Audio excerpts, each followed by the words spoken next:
Good morning guys. Welcome to Saurabh designers academy. जैसे कि मैंने परसेंटेज का 3 पार्ट आप लोगों के सामने ऑलरेडी रख चुका है पूरा शॉर्ट ट्रिक से। आज हम देखने जा रहे हैं one of the important chapter of competitive English which is known as nouns, जिससे आपको सबसे ज़्यादा क्वेश्चन पूछे जाते हैं कॉमन एरर में, सेंटेंस इम्प्रूवमेंट में, क्लोज टेस्ट में या सेंटेंस फिलर्स में। Okay, so you all know my target is NIFT 2021, what I have mentioned in the heading. Okay, so right now I'm just going to discuss one of the important rules of nouns. Okay, so this like these rules are very much important to understand the meaning of grammar, the meaning of the understanding of English. So first of all, I have discussed many rules. So देखते हैं ये rules आप लोग को बहुत फ़ायदा करने वाला है in the coming examination of NIFT entrance. Okay, so आप कितने भी वीडियोस देख लो, कोई के पीछे कोई रीज़न नहीं बताता है, and there is a reason behind every logic. There is a reason. Okay, so I'm just going to deal you with some of the important rules of nouns. Okay, and this is the part 1. Okay, so आज के बाद याद रख लीजिएगा, मैंने बहुत सारे rules को एक साथ मिक्सअप किया कि आप लोग को याद करने में दिक्कत ना हो, ठीक है ना। मैं जैसा मैथ्स पढ़ाता हूँ उसी तरीके से इंग्लिश पढ़ाता हूँ। So guys, you have to take care. if a sentence if a sentence starts with one of the, each of the, या फिर either of the, or neither of the, या none of the, or any of the, then after these words a noun will come, and the form of that noun will always be plural. And if a singular noun comes after these 6 words, then the sentence will be grammatically incorrect. Okay guys, so you all understood what I wanted to say you, that अगर कोई sentence one of the से, each of the से, either of the से, neither of the से, none of the से और any of the से start होता है, इन दैट केस नाउन जो इसके बाद आते हैं वो हमेशा प्लूरल फॉर्म में होंगे। And this is the important rule. और मैंने 6 रूल को एक साथ कंबाइन करके आप लोग को बता दिया है कि दिस इज़ द वे। अगर मैं इसको लंबे लंबे लाइन में लिख दूंगा ना, then you are not able to learn, you are not able to recall the things. But ऐसे अगर मैंने इसको ब्रेक एंड आउट करके लिख दिया ना, तो आप इसको अच्छे से समझ पाओगे। तो ये 6 एक कैटेगरी में आता है, और इसके बाद नाउन प्लूरल फॉर्म होता है। लेकिन जब भी आप कोई वीडियो देखोगे ना, उनको पता ही नहीं कि नाउन प्लूरल लगा क्या है, बस वो रूल बता देंगे। तो सिर्फ ये रूल, अगर सपोज तुमने एग्जामिनेशन में रूल भूल गए, या नाउन के बाद प्लूरल फॉर्म आता है या सिंगुलर फॉर्म आता है, then what will you do at that time of examination? What will you do? So what I told you, that there is a reason behind every logic. Okay, so आज समझ लो, इसका ज़िंदगी में कभी नहीं भूलोगे।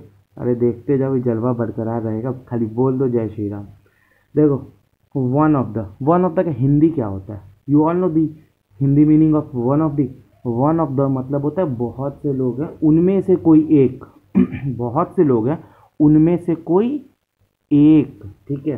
And you all know, तो obvious ही बात है बहुत लोग, यानी एक से ज़्यादा लोग हैं, तो ऑब्वियस ही बात है सेंस क्या चीज़ का आ गया? प्लूरल का आ गया। ऑब्वियस ही बात है, क्योंकि एक को सिंगुलर मानते हैं और एक से ज़्यादा को प्लूरल मानते हैं ना। Move on to the each of the. Each of the मतलब हर एक, मतलब वहाँ भी ऑब्वियस ही बात है एक से ज़्यादा लोग हैं, 2 भी हो सकते हैं, 100 भी हो सकते हैं, 50 भी हो सकते हैं, लेकिन उनमें से सब की बात हो रही है, तो ऑब्वियस ही बात है ये भी सेंस प्लूरल दे रहा है। आइदर ऑफ द, याद रखिएगा, आइदर ऑफ द का मतलब होता है आइदर या नाइदर। दीज 2 वर्ड्स हमेशा 2 लोगों के लिए यूज होता है। क्या चीज़ के लिए? 2 लोगों के लिए। Always use for 2 person. Either of the का अर्थ होता है इनमें से कोई भी, अगर 2 लोग हैं तो 2 लोगों में से कोई भी। और नाइदर ऑफ द का मीनिंग होता है कि दोनों में से कोई भी नहीं, ठीक है। तो ऑब्वियस ही बात, अब यहाँ भी एक से ज़्यादा हो गए, 2 हो गए, तो ऑब्वियस ही बात ये भी सेंस प्लूरल का दे रहा है, ठीक है। One of the, each of the, either of the, neither of the आप लोगों को समझ में आ गया ना। नन ऑफ द, ऑब्वियस सी बात है वहाँ पे बहुत सारे लोग हैं और उनमें से बोल रहा है कि इसमें से कोई भी नहीं। नन ऑफ द का हिंदी मीनिंग होता है इसमें से कोई भी नहीं। And like any of the, मतलब वहाँ पे बहुत सारे लोग हैं और उसका इसका अर्थ होता है कि इनमें से कोई भी। तो ऑब्वियस सी बात है, देखिए यहाँ पे हर कोई 6 वर्ड का सेंस ईच इधर दो लोग का दे रहा है और ये दो से ज़्यादा लोगों का दे रहा है, तो ऑब्वियस सी बात है यहाँ एक से ज़्यादा लोग हैं तो ये प्लूरल है। तो ऑब्वियस सी बात है इनके बाद जब सब्जेक्ट प्लूरल होगा तो नाउन भी इसके बाद हमेशा प्लूरल फॉर्म का लगेगा। दैट्स वाई मैं बोल रहा हूँ कि हर रीज़न के पीछे एक लॉजिक होता है और मैं हर लॉजिक जानता हूँ और अपने बच्चों को बताता हूँ। ओके, तो समझ गए, ये सब सेंटेंस सेंस दे रहा है प्लूरल का, that's why it will take plural form of noun with it. Okay, now एक बार मैं आप लोग को समझा दिया, बोलिए बस जय श्री राम और खुश रहिए।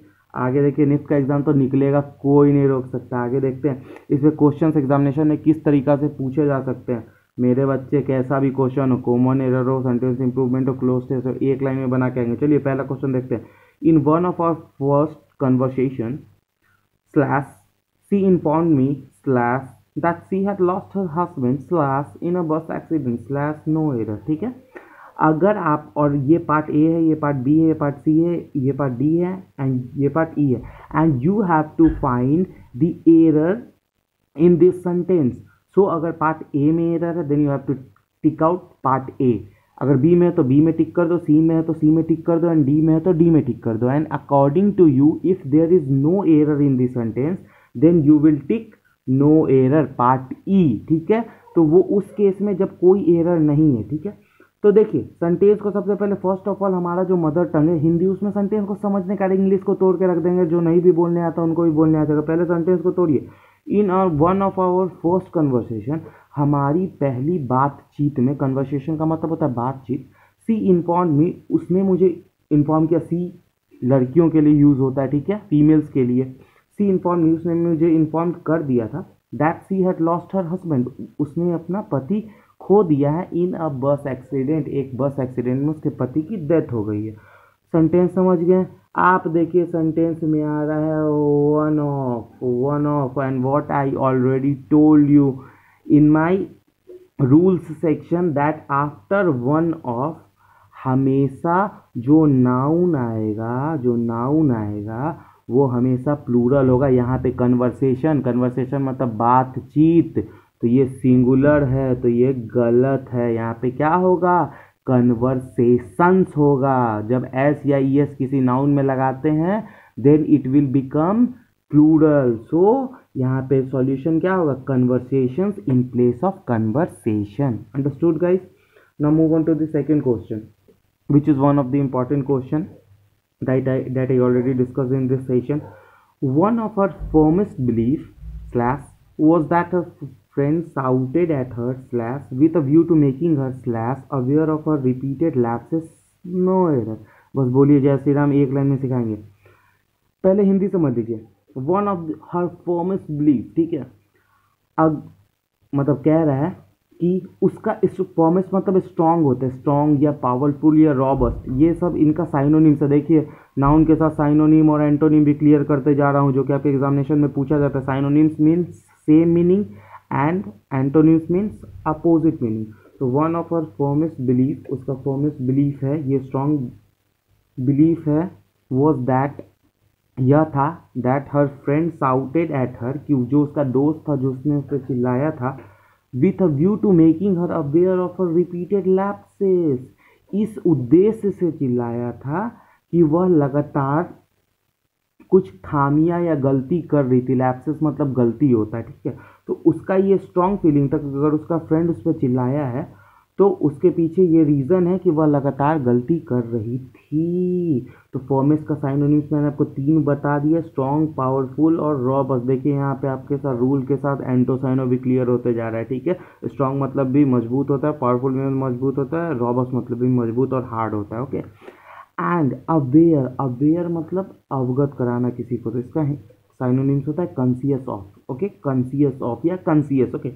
नाउ देखिए यहाँ पे सेंटेंस वन ऑफ से स्टार्ट हुआ है, तो यहाँ पे बिलीफ, ठीक है, बिलीफ, ठीक है, यहाँ पे ये सिंगुलर है तो इसमें एस लगाएंगे तो ये प्लूरल बनेगा, because sentence start with one of है तो इसके बाद जो भी नाउन आता है वो प्लूरल आता है। तो यहाँ बिलीफ के जगह क्या होगा? बिलीव्स होगा, ठीक है।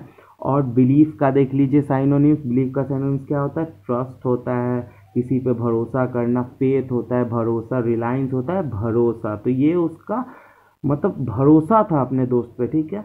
तो देखिए कितने आसानी से पूरा रूल्स बन गया, जस्ट रूल्स पे सेट थे और मैंने ये रामबाण रूल आप लोग को सिखा दिया। Guys there is no need to worry about NIFT entrance 2021, okay. हर कोई का पेपर निकलेगा, just follow my rules and just go and crack your examination, okay. So guys इसी के साथ अलविदा, फिर मिलते हैं नेक्स्ट सेशन में। ये पार्ट 1 था नाउन का, फिर मैं पार्ट 2 लेकर आऊँगा नाउन का। तो अपना प्यार दे, अगर आपको चैनल अच्छा लगा हो तो, और खूब सारा लाइक सब्सक्राइब हर कुछ करें, अपने दोस्तों से करवाएं। Okay bye everyone.